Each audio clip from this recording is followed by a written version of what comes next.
சாதனைக்கு மேல் சாதனையை செஞ்சுட்டு இருக்கக்கூடிய தமிழ்நாடு இந்த சாதனைகள் எல்லாம் சாதாரணமா செஞ்சுட்டு இல்ல. மேலே பாம்பு, கீழே நரிகள், குதித்தால் அகழி, ஓடினால் தடுப்பு சுவர்கள், இதுக்கெல்லாம் இடையில மாட்டிக்கிட்ட மனிதனை போல ஒரு பக்கம் ஒன்றிய அரசு, மறுபக்கம் ஆளுநர், இன்னொரு பக்கம் நிதி நெருக்கடின்னு தடைகளை கடந்து செய்யப்பட்ட சாதனை இது.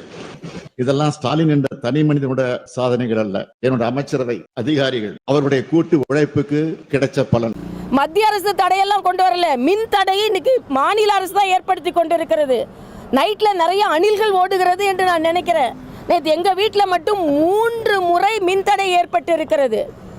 ஆக முதல்ல பகல்ல அணில் ஓடிக்கொண்டிருந்த அணில் இரவுல ஓடுகிறதா?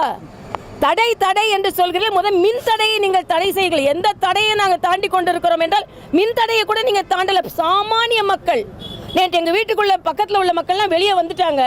ஃபோன் பண்ணால் மின்துறை ஊழியர்கள் வருவதில்லை, ஏனென்றால் மின்துறை ஊழியர்கள் பற்றாக்குறை இருக்கிறது என்று சொல்கிறார்கள். இல்லாத தடைகள் ஏதோ மத்திய அரசு டெய்லி உங்களுக்கு தடை போட்டு கொண்டிருக்க மாதிரியும், அது இவர்கள் தாண்டி கொண்டிருக்க மாதிரியும், பாம்பு, நரி, இன்னும் யாரெல்லாம் இருக்கும் போது அணிலை கண்டுபிடிங்க. இரவில் எந்த அணில் ஓடுதுன்னு கண்டுபிடிச்சு மின் தடையை தடை செய்யுங்க, அதுக்கப்புறம் நம்ம பார்க்கலாம்.